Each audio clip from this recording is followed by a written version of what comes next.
All right, ready to dive into some serious history today? Sure. We're tackling the Articles of Confederation. America's first constitution, or at least their first attempt at one, after declaring independence. And we've got some fascinating documents to unpack. Oh, trust me, it's a wilder ride than you might think. So imagine this. It's 1776. Fresh out of a revolution. The Declaration of Independence is signed. Ink is barely dry, America is officially a free agent. ready to make their mark on the world. But It's a big but. it's a huge GE. Yeah. How do you actually run a country?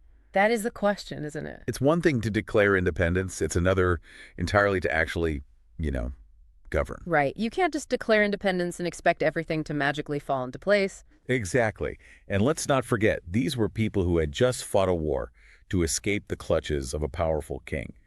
They were, shall we say, a little wary of strong central authority. Understandably so. The last thing they wanted was to replace one tyrant with another. Trading King George for King Congress just wasn't the vibe they were going for. Exactly. So enter the Articles of Confederation, A document designed to give states tons of autonomy. while keeping the central government on a very tight leash. Almost like they were traumatized by King George, wouldn't you say? You could say that. They were bitten by the strong central authority bug, and they were not eager to repeat that experience. Makes sense. So instead of a powerful federal government, you have a system where the states held most of the cards. It's like a band where everyone wants to be the lead singer. That's a great analogy. Instead of a harmonious symphony, you've got everyone playing their own tune at the same time. And let me tell you, the music they were making, not exactly chart-topping hits. But it wasn't all a disaster, right? There were some successes under the Articles of Confederation. Yeah, there are some bright spots for sure. Like what? Give us the highlights. Well, for starters, they managed to negotiate a peace treaty with Great Britain. That's not too shabby. Not bad for a new kid on the block, right? Yeah. This officially ended the Revolutionary War and solidified the U.S. as an independent nation on the world stage. They'd done it. They'd actually won their independence. Talk about a high-stakes negotiation. Okay, so they managed to secure their hard-won independence. What else? What about the Land Ordinance of 1785? Ooh, that was a big one. This established a system for surveying and dividing Western lands, which led to more organized westward expansion. Exactly. They were like, okay, we've got all this land now. Let's not just have a free-for-all. They created a system for organized townships, even dedicating land for public schools. They actually managed to pull that off. That's pretty impressive, given the decentralized nature of their government. Right. It was essentially a blueprint for managed growth. And you can still see the legacy of this today. Many U.S. states have that grid-like pattern because of the land ordinance. Wow, I never realized that. Okay, so they're batting pretty well so far. Successful peace treaty, organized expansion. Anything else? Wasn't there something about slavery in new territories? Oh, absolutely. That's another remarkable achievement under the Articles of the Northwest Ordinance of 1787. Tell me more. Not only did it outline the process for admitting new states, but it also prohibited slavery in the Northwest Territory. They did what? They did. It was quite progressive for the time, wouldn't you say? Absolutely. So we've got a mixed bag so far. Successful peace treaty, organized expansion, and even taking a stance against slavery. These articles were really starting off strong. They had their moments. It seemed like they were really onto something. I have a feeling this is where the music starts to fall apart. You'd be right. Those underlying issues with a weak central government, well, they were about to come back to haunt the newly formed nation in a big way. So the Articles of Confederation had some definite high points. Yeah, for a brand new country, they weren't doing too bad for themselves. But we also know that a weak central government That was a ticking time bomb waiting to go off. and explode the whole experiment sky high. And that's where Shays' Rebellion comes in, right? Shays' Rebellion now, that was a turning point. All right, so for those of us who slept through that day in history class, tell us about Shays' Rebellion and why it shook things up. Imagine this. It's 1786, just a few years after the celebrations of independence have died down. Everyone's still hungover from those independence parties. Something like that. And a group of farmers in Massachusetts, led by a Revolutionary War veteran named Daniel Shays. This is where it gets real, isn't it? They're at their wits' end. What happened? What were they rebelling against? High taxes and debt. Ah, the classics. Right. But remember, under the Articles, the government couldn't regulate the economy. States were basically left to figure it out on their own. Exactly. And it was an economic free-for-all. And these farmers, They were on the losing end. big time. Mhm.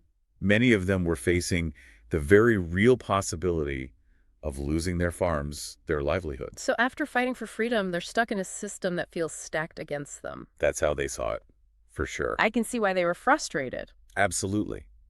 They were promised opportunity, but instead, they felt cheated by the very system they had fought to establish. And here's where it gets really interesting. Hit me with it. Their rebellion.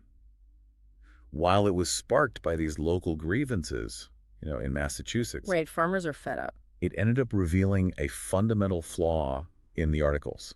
What's The government was practically powerless to stop them. Wait, seriously? They couldn't even handle an uprising in their own backyard. How is that even possible? Remember how we talked about there being no standing national army under the Articles?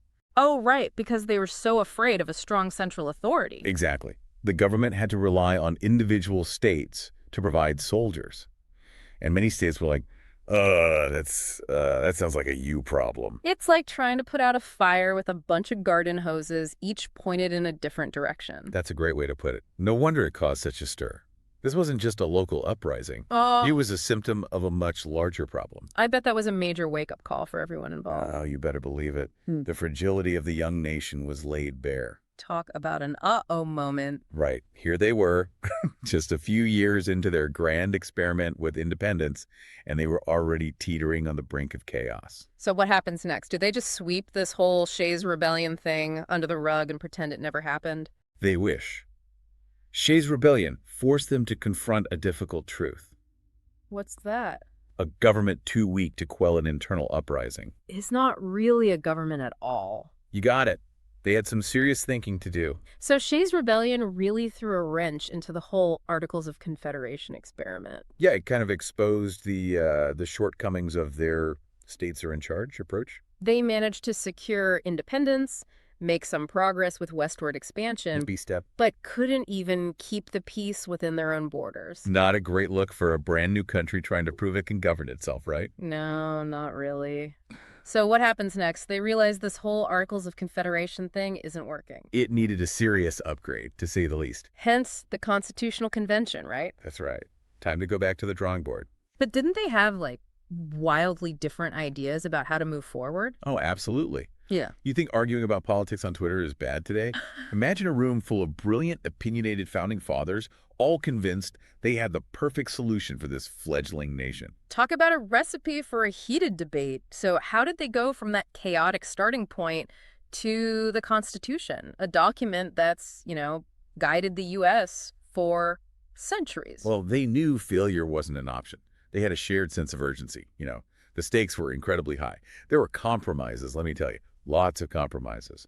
But ultimately, they emerged from that sweltering summer in Philadelphia with the United States Constitution. And it only took them an entire summer to draft the Constitution. Hey, you try cramming centuries worth of political theory and debate into a few months.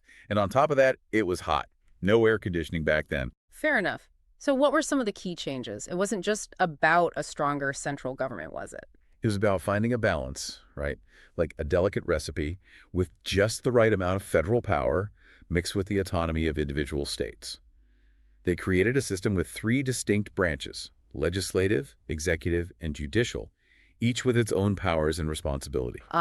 Yes, the separation of powers. That was a pretty radical idea at the time, wasn't it? It was revolutionary. Yeah. And to make extra sure that no one branch became too powerful, they built in a system of checks and balances. Checks and balances. I think I slept through that lecture, too. Well, you remember their deep mistrust of centralized power, right? Like a phobia, almost. Exactly. So this whole system was designed to prevent another King George situation. Power had to be distributed, you see. So give me an example of these checks and balances in action. Sure.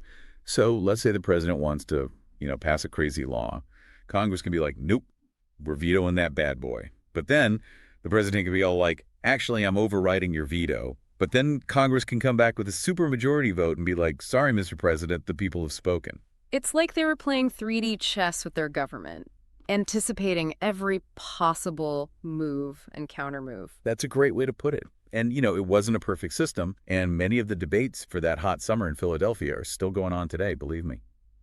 But the Constitution has proven to be remarkably resilient, adapting to changing times and challenges over the centuries. It makes you wonder, though. What if they had stuck with the Articles of Confederation? What if Shays' Rebellion had never happened? What if? Right. Would a highly decentralized government be more effective in today's world? Or would it lead to even more, like, gridlock and division? It's a question worth pondering, Hmm. especially as we grapple with that same balance between state and federal authority in our own time. That's the beauty of history, isn't it?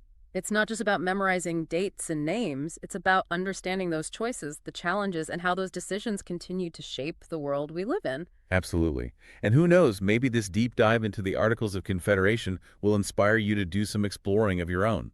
Because understanding where we come from can help us navigate where we're going. Yeah, exactly. Well said. Thanks for joining us for this deep dive into early American history. It's been a blast. Until next time, keep learning, keep questioning, and keep exploring the fascinating world around us.